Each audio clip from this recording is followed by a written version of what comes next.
दोस्तों, आपको पता है कि ज़िंदगी का सबसे खूबसूरत वर्ड कौन सा है, शब्द कौन सा है? ज़िंदगी में सबसे महत्वपूर्ण अगर शब्द है, मीनिंगफुल वर्ड है, मीनिंगफुल लफ्ज़ है, वो है आशा, होप, उम्मीद।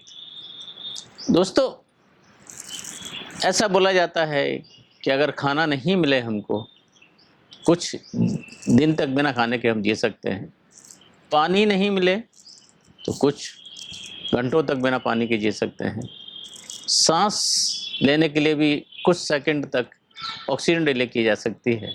लेकिन अगर होप नहीं है, उम्मीद नहीं है, एक्सपेक्टेशंस नहीं है, तो एक सेकंड ज़िंदगी जीना असंभव होता है, डिफ़िकल्ट होता है।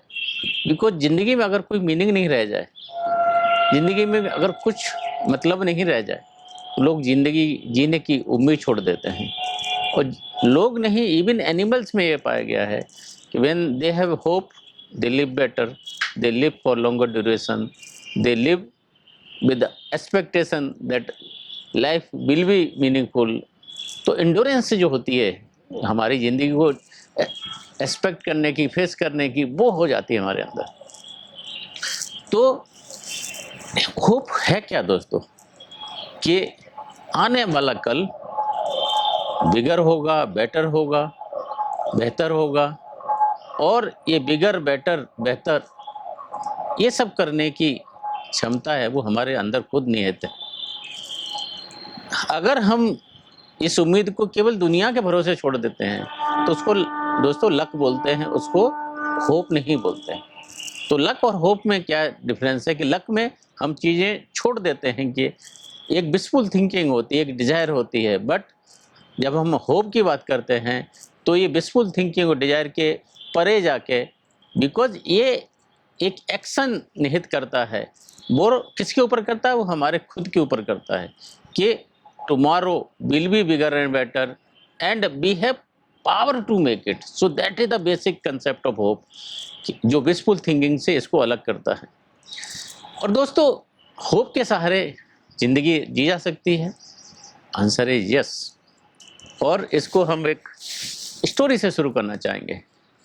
ऐसा एक खूबसूरत स्टोरी है और मैं कई बार इसको शेयर कर चुका हूँ अपने दोस्तों के साथ भी, कि अगर उम्मीद है ज़िंदगी में तो इंसान जी सकता है, बिना खाने पीने के जी सकता है।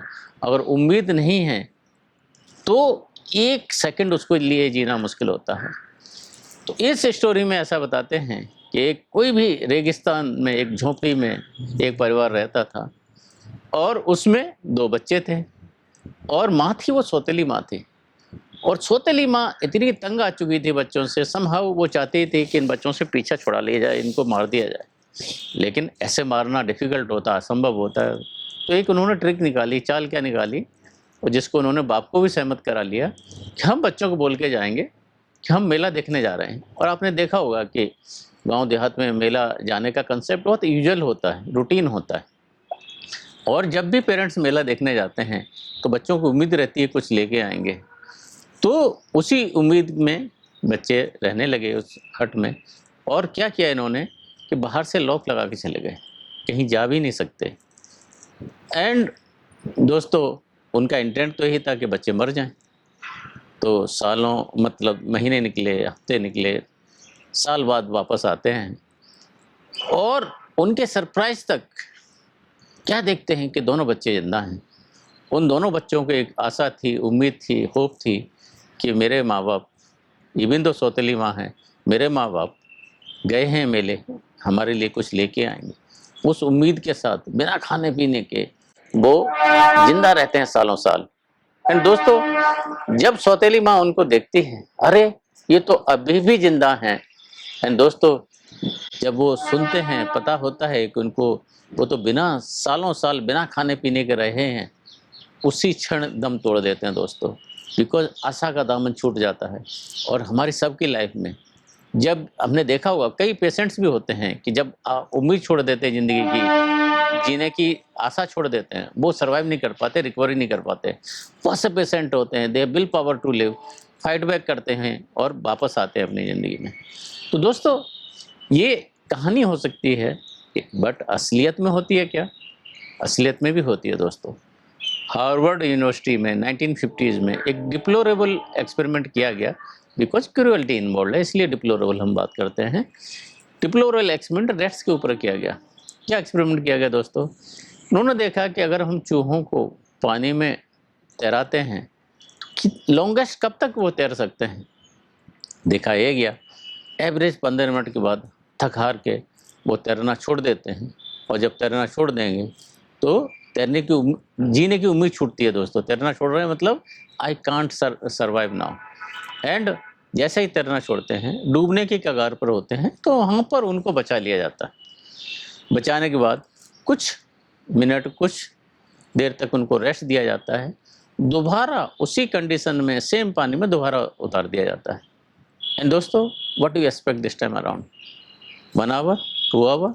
नो, 50 आवर्स एवरेज वो चूहे स्विम करते हैं, इंड्योर करते हैं, डिफ़िकल्टीज़ को फेस करते हैं with the hope and expectation, if I am going to die down, there will be someone who come and rescue me, there will be someone who is there for me। ये आशा, ये उम्मीद even जब चूहों की थी, चूहों ने longest hours तक अपने आप फाइट दी और अपनी सर्वाइवल के लिए उनकी उम्मीद थी, तो 50 घंटे तक स्विम कर सके दोस्तों। ऐसी और भी स्टोरीज़ हैं। एक स्टोरी और रादर आती है इसमें, वो आती है नॉर्मन कजिन्स की। इन्होंने बड़ी फेमस बुक लिखी है, अपने एक्सपीरियंस के बेसिस पे लिखी है, anatomy for illness. Norman cousins were on heavy medication और एक बहुत टर्मिनल इलनेस से फाइट कर रहे थे। We are told that 40 pain killers at a time लेने पड़ते थे। तो उन्होंने डॉक्टर से पूछा, एक जिज्ञासा हुई, इतनी पेन किलर्स मुझे क्यों लेने पड़ते हैं, ऐसा क्या होता है मेरे शरीर में, क्यों लेने पड़ते हैं? उन्होंने बोला कि आपके बॉडी के अंदर एक नेगेटिव हार्मोन्स आते हैं जो कुछ सर्कमस्टेंसेस के आते हैं, लेकिन उसमें आपकी लैक ऑफ होपनेस, स्ट्रेस का लेवल ज़्यादा होना और ऐसी कई चीज़ें हैं जिसकी वजह से आते हैं। तो उन्होंने बोला कि जैसे मेरी बॉडी में ये खराब हार्मोन आते हैं, तो क्या अच्छे हार्मोन्स भी प्रोड्यूस हो सकते हैं? बोला जाता है यस, अच्छे हार्मोन भी, जैसे बुरे हार्मोन आते हैं वैसे अच्छे हार्मोन भी आ सकते हैं। तो उसके लिए क्या करना चाहिए? आपको उम्मीद रखनी चाहिए कि आप सही हो जाओगे, आपको हंसना चाहिए, खुश रहना चाहिए।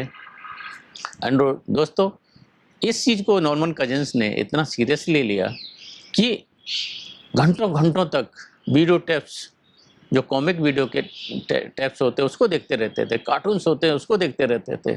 बिकॉज जैसा आप देखेंगे विजुअल भी, आप जो फीड लेते हैं वो हमारे एनाटॉमी को, हमारे शरीर के हार्मोन्स को अफेक्ट करता है। और वैली से हंसते थे, पेट के अंदर से खिलखिला के हंसते थे। एंड दोस्तों, उनकी इलनेस रिवर्स हो गई वहाँ से।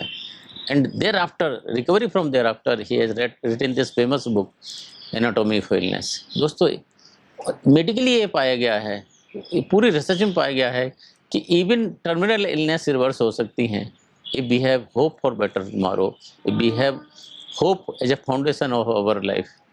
एंड दोस्तों, इसके अलावा अगर हम देखते हैं, बड़े 2 फेमस एग्जांपल्स हैं, एक विक्टर फ्रैंकल का और जेम्स स्टॉकडेल का। विक्टर फ्रैंकल जैसा एक फेमस साइकोलॉजिस्ट रहे हैं। अब देखिए क्या था, इनको पूरे परिवार को नाजी कैंप में डाल दिया जाता है। नाजी कैंप में क्या था, उनसे बहुत लेबर कराई जाती थी, और जब इतने वीक हो जाते थे तो किस में डाल दिया था? गैस चैम्बर में डाल दिया था। Inhuman, deplorable treatment. एंड दोस्तों, धीरे धीरे क्या होता है कि उनके परिवार वाले सभी लोग चले जाते हैं, मर जाते हैं, गैस चैम्बर में डाल दिया जाता है। जिस इंसान के सामने उन पूरा परिवार चला जाए, दोस्तों इमेजिन करिए, उसमें उम्मीद रखना, उसमें बेहतर कल की उम्मीद रखना, उसमें बिलीफ रखना कि things are going to be better tomorrow, बहुत डिफ़िकल्ट टास्क है। लेकिन विक्टर फ्रैंकल ने वो होप रखी, उम्मीद रखी कि मैं यहाँ से निकलूँगा, निकल के अपने एक्सपीरियंसेस को दुनिया के साथ शेयर करूँगा, दुनिया की बेहतरी के लिए शेयर करूँगा। और दोस्तों, उस उम्मीद के साथ, उस आशा के साथ, जहाँ पर 40 में से 39 लोग अपनी जान खो देते थे, विक्टर फ्रैंकल ने अपनी आशाएं जीवित रखी, अपनी उम्मीद जीवित रखी, बाहर निकल के आए। बहुत बेहतरीन बुक लिखी है कि मैन सर्च फॉर मीनिंग, जो आशा के बारे में, उम्मीद के बारे में बहुत डिटेल में बात करती है। एंड ऐसे ही कुछ और अगर हम एग्जांपल आपसे शेयर करना चाहें, प्रिजनर ऑफ वार वियतनाम वार में जेम्स स्टॉकडेल को लिया गया था। जेम्स स्टॉकडेल यूएस नेवी के हाईएस्ट रैंकिंग ऑफिशियल थे, और जैसे ही जब नॉर्थ वियतनाम लैंड किए, उनको पता था things are going to get difficult, but उनको एक हमेशा उम्मीद थी, whatever will be the things I will prevail in the end. And दोस्तों 7 साल तक उनको POW रखा गया, जेल में रखा गया, 2 साल सॉलिटरी कन्फाइनमेंट में रखा गया, हाथों में पेड़ों में बेड़ियां रखी रहती थी कि कहीं छूट के नहीं चले जाएं, भाग नहीं जाएं। और दोस्तों इतनी डिफ़िकल्ट सिचुएशन में रहने के बाद एक आशा को रखना, एक उम्मीद को रखना, जेम्स स्टॉकडेल इसको पैराडॉक्स के नाम से जाना जाता है। और जो जिम कॉलिंस है गुड टू ग्रेट में इस कंसेप्ट को उन्होंने डिस्कस किया है। तो है क्या, उनसे जब पूछा गया who were first to go, उन्होंने बोला एकदम जो ऑप्टिमिस्ट थे विदाउट बेसिस कि मैं कल छूट जाऊंगा, मैं क्रिसमस तक छूट जाऊंगा, मैं न्यू ईयर तक छूट जाऊंगा। दोस्तों they were first to go because एक हॉलो जब हम एक्सपेक्टेशन रखते हैं, वो जब हमारी मीट नहीं होती हैं, वो क्या विशफुल थिंकिंग होती है, they are not connected to the realities of the life, and these people are first to go. तो लाइफ में उम्मीद रखें, लेकिन झूठी उम्मीद ना रखें। जब जो चीज़ें नहीं होंगी नहीं होंगी, तो एक बिलीफ था कि कल बेहतर होगा, कल बिगर होगा, बेटर होगा, लेकिन देर लगेगी उसमें।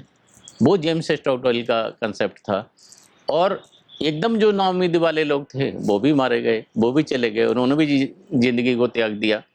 लास्ट में जो सर्वाइव किए वो लोग थे जो पता था चीज़ें बेहतर होंगी, but in short terms life is going to be topsy turvy, in short terms life there is going to be struggle, in short term life is going to be difficult, but in the end things will prevail. तो 7 साल के बाद Stockdale POW के रिहाई होती है उनकी, America में उनका भव्य स्वागत होता है, और बाद में उनको प्रमोशंस वगैरह दी जाते हैं। इवन US वाइस प्रेसिडेंट्स के लिए उनको इलेक्शन के कैंडिडेट उनको घोषित किया जाता है। तो दोस्तों अगर हम देखते हैं कि ज़िंदगी में हम जीवित रहने के लिए अगर सबसे इम्पोर्टेंट एलिमेंट है वो है होप का, एक्सपेक्टेशंस का। होप एक्सपेक्टेशन कि चारों तरफ अंधेरा है, उसके बाद भी हमें ये उम्मीद है कि उजाला होगा, उसको बोलते हैं दोस्तों होप, उसको बोलते हैं उम्मीद। अगर कल बेहतर होगा दैट इज़ एक्सपेक्टेशन। एंड दोस्तों इस बिलीफ के साथ रहना कि कुछ भी हो हमारे मन में एक फर्म डिटर्मिनेशन है, things are going to get better, that is मन के अंदर ये बिलीफ कि इसमें क्या होता है कि दोस्तों मन के हारे हार है, मन के जीते जीत। अगर मन में उम्मीद है, मन में आशा की किरण है, मन में ये है कि कल हमारा बेहतर होगा, कल हमें कहीं से रोशनी आएगी, वो इंसान होता है, वो जीव होता है, वो डिटरमाइन होकर जीता है। अदरवाइज ज़िंदगी दोस्तों नर्क बन जाती बिना आशा के। मेरी उम्मीद, मेरी आशा है कि आने वाला 2025 आप अपने लिए बिगर एंड बेटर करेंगे, और वो बिगर एंड बेटर एक्शंस आपके हाथ में हैं, केवल विशफुल थिंकिंग से नहीं होगा। Start taking actions now, start taking actions in believe that tomorrow is going to bigger and better. With this I take your leave, hope that you will take actions for your hopeful tomorrow. Stay blessed and Jai Hind. Thank you very much.